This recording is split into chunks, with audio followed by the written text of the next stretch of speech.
Espíritu. Evangelio de nuestro Señor Jesucristo según San Mateo. Gloria a ti, Señor. Jesús convocó a sus 12 discípulos y les dio el poder de expulsar a los espíritus impuros y de sanar cualquier enfermedad o dolencia. Los nombres de los 12 apóstoles son, en primer lugar, Simón, de sobrenombre Pedro, y su hermano Andrés. Luego Santiago, hijo de Zebedeo, y su hermano Juan, Felipe y Bartolomé, Tomás y Mateo el publicano, Santiago hijo de Alfeo, y Tadeo, Simón el cananeo, y Judas Iscariote, el mismo que lo entregó. A estos 12 Jesús los envió con las siguientes instrucciones: no vayan a regiones paganas, ni entren en ninguna ciudad de los samaritanos. Vayan en cambio a las ovejas perdidas del pueblo de Israel. Por el camino proclamen que el reino de los cielos está cerca, sanen a los enfermos, resuciten a los muertos, purifiquen a los leprosos, expulsen a los demonios. Ustedes han recibido gratuitamente, den también gratuitamente. Palabra del Señor. Gloria a ti, Señor Jesús. Queridos hermanos, en este día podemos meditar cuál es la misión de la Iglesia. La Iglesia, como bien sabemos, somos todos nosotros, todos los bautizados. Y eso significa una gran dignidad, puesto que somos hijos de Dios. Pertenecemos a un pueblo santo. Es decir, somos ciudadanos del cielo, como dice San Pablo, no solamente de este mundo. Las cosas de este mundo nos interesan en la medida en que podemos ir sembrando el reino de los cielos acá. Por eso Jesús dice, ustedes son la luz del mundo, ustedes son levadura de la masa. Y si los cristianos no cumplimos nuestra tarea, la masa se va a quedar dura, ¿no? Entonces, ¿qué tipo de pan vamos a tener? Un pan duro que no se puede comer, como piedra. Entonces, los cristianos tenemos una gran misión. Y la tarea es justamente ser alma para un mundo que sin Cristo no tiene vida. Y Jesús quiere llegar a todo el mundo, quiere llegar a todas partes, pero por medio nuestro, por medio de los cristianos. Entonces es grande la tarea que tenemos. Tanto así que en el Concilio Vaticano II hay un documento muy importante que se llama Evangelii Nunciandi, que significa sobre el anuncio del Evangelio, y dice que no se puede ser cristiano sin tener conciencia de ser misionero. Es decir, si yo digo soy católico, inmediatamente estoy proclamando soy un apóstol, soy un misionero, soy un discípulo del Señor con la gran tarea de continuar su misión en la tierra. Hoy día el Evangelio nos habla del envío de los 12 discípulos, que se diferencia del envío de los 72 que escuchábamos este domingo pasado, ¿recuerdan? Pero estos 72 eran personas laicas, ¿no es cierto? Era un grupo más amplio. Ahora él envía a sus 12 discípulos, sus 12 apóstoles. Y les dice que como es una primera tarea, una primera misión, tienen que ir solamente a las ovejas perdidas de la casa de Israel. Es decir, es una misión territorial. Pero después el Señor le va a dar otra tarea a estos mismos 12 apóstoles. Bueno, 11 ya porque Judas no estaba en ese momento, ¿no? Cuando Cristo sube a los cielos, ya no les dice vayan por Israel solamente, sino que dice vayan por todo el mundo y lleven el Evangelio a todas las naciones. Y además agrega, ustedes bauticen a todas las personas en el nombre del Padre y del Hijo y del Espíritu Santo. Pero antes había dado otro mandato. Cuando Cristo resucitó, sopló sobre ellos el primer día de su resurrección y les dijo, reciban al Espíritu Santo, a quienes ustedes perdonen los pecados les quedarán perdonados. Entonces eso es una maravilla porque ahí tenemos claramente enseñado, ¿no es cierto?, en la Biblia, dónde está la confesión de los pecados instituida por el Señor mismo, ¿no? Jesús quiere que los pecados se perdonen y Él vino a eso, al mundo, vino a quitar el pecado del mundo, pero lo quiere hacer a través de su iglesia. Por eso que importante es retomar de nuevo este gran sacramento que tenemos, que es el perdón de los pecados. Yo puedo decir, es que yo me confieso directo con Dios. Y eso tiene un valor, por supuesto, porque uno se arrepiente y habla con Dios. Pero si uno dice eso, también corre el riesgo de estar tratando de torcerle la mano a Dios.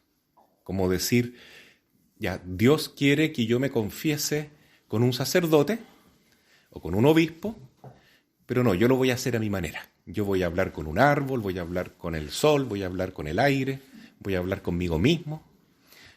Pero no es así como quiere Jesús, ¿no? Entonces, qué importante es este sacramento, y es algo tan simple, ¿no es cierto? Hay gente que paga fortunas por ir al psiquiatra, y muchas veces los psiquiatras dicen que junto con sus colegas psicólogos, lo que están haciendo es la labor de un sacerdote que está confesando, ¿no? Porque la gente muchas veces termina contando sus pecados en el diván del psiquiatra. Pero cuando uno viene a la iglesia y se confiesa, obviamente que no paga ni un peso, y no se puede pagar por eso, porque el perdón de Dios no tiene precio. Entonces, ¿por qué buscamos tan poco al sacerdote para confesarnos? Ustedes pueden decir, es que no está nunca presente. No, pero al sacerdote se le puede encontrar, se le puede agendar y pedir una hora para confesarse.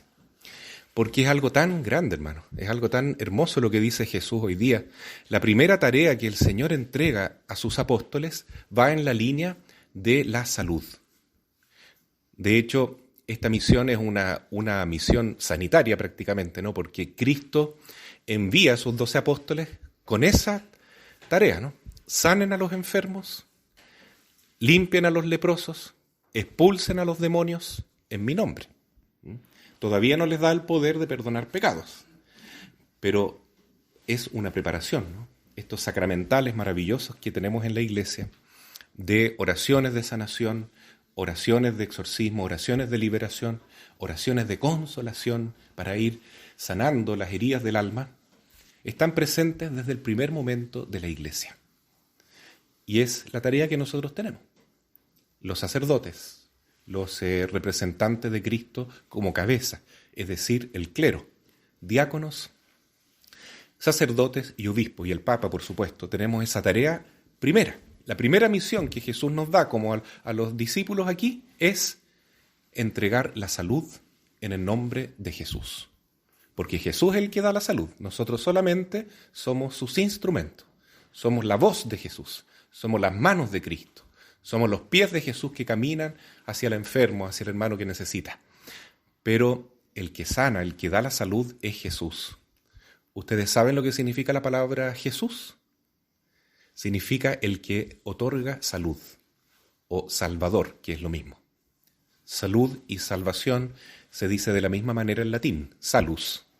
Entonces, esta es la primera tarea de la iglesia, entregar salud. Y cuando se celebra la misa, en la Eucaristía, en la consagración del pan y el vino, estamos diciendo lo mismo. Este cáliz derramado por Cristo, ¿no es cierto?, el cáliz de su sangre, este corazón traspasado por la lanza, derramó su sangre para limpiar, ¿qué cosa? Nuestras manchas, para quitar nuestros pecados. Y el pecado es la principal enfermedad del alma. Entonces hoy vemos que esta es una maravilla que tenemos en nuestra iglesia gracias a Jesús. El Sagrado Corazón de Jesús es un corazón que es un médico, es un doctor divino que vino al mundo para sanar nuestras dolencias. Y el precio que hay que pagar por eso es infinito, pero nosotros no lo podemos pagar. El precio lo pagó Jesús mismo, muriendo en la cruz, asumiendo en su propio cuerpo y en su propia alma todos nuestros dolores y todos nuestros pecados, para que nosotros seamos liberados de ellos. Así es el Señor, tan bueno, tan amoroso y tan poderoso, porque Él puede sanar a todos los seres humanos. Por eso, en esta oportunidad, Cristo envía a los discípulos solamente a la casa de Israel, porque ellos están como en una etapa de seminario, por decir así, ¿ya? Así como el padre Daniel recuerda también, ¿no es cierto?, en el seminario a nosotros nos enviaban a misionar, ¿ya? Pero qué distinto fue el día de nuestra ordenación sacerdotal. Es un llamado mucho más poderoso, ¿no es cierto?, para consagrar toda la vida, todo el ser de uno, con un corazón indiviso, para tratar de servir a Jesús como sus representantes y llevar esta salvación, esta salud que tanto necesita nuestro pueblo. Salud, repito, que muchas veces solamente puede recuperarse en el nombre de Jesús. Porque uno puede ir al psicólogo, puede ir al hospital, puede ir a una clínica muy bien pagada, puede ir a un psiquiatra, y a veces lo único que consigue es un calmante o que se le diga, mira, tú tienes tal problema, pero no sé cómo solucionarlo. El único que lo puede hacer es el Señor. Entonces yo creo que el Evangelio de hoy es una gran invitación para que nosotros recuperemos nuestra fe en Jesús, que actúa a través de su iglesia, y busquemos aquí en la casa de nuestro Padre, aquí en la iglesia, donde nosotros todos hemos nacido como hijos de Dios. Aquí está, como dice el Papa Francisco muy bien en sus primeros años de pontificado, este hospital de campaña que es la iglesia. Porque la iglesia es una iglesia militante, es una iglesia que en esta tierra está en una batalla constante contra el mal. Y muchas veces quedamos heridos por nuestros propios pecados, por caer muchas veces en las tentaciones y engaños del demonio y del mundo. Pero aquí está la iglesia, aquí está el hospital, aquí está la madre que sana nuestras heridas, aquí en la iglesia. No lo busquemos entonces en otras espiritualidades que prometen mucho, que cobran mucho, pero que nos dejan peor que antes. Me refiero a todas las espiritualidades falsas, que son mágicas, que son ocultistas, que son esotéricas, que ustedes saben a qué me refiero. Jesús es el que sana, Jesús es el único que puede salvar, pero debemos tener la humildad de reconocer que Él lo quiere hacer a través de su iglesia, principalmente a quienes Él ha llamado, porque Él ha querido. Aquí menciona 12 apóstoles con nombre y apellido, porque es para decir que puede ser cualquiera el elegido, pero lo importante es que lo elija Jesús. Y estos hombres que fueron elegidos por Cristo no eran mejores que nadie, y representaban al pueblo en su conjunto, y había de todo aquí, ¿no es cierto?, personas de las más diversas culturas y formas de pensar, pero Cristo los llamó. Y lo importante entonces no es lo que hagan los apóstoles, no es lo que veamos hoy que hacen los sacerdotes o los diáconos o lo que no hacen, pero sí que confiemos en Jesús y que Él sigue actuando a través de su iglesia. Así sea. Amén.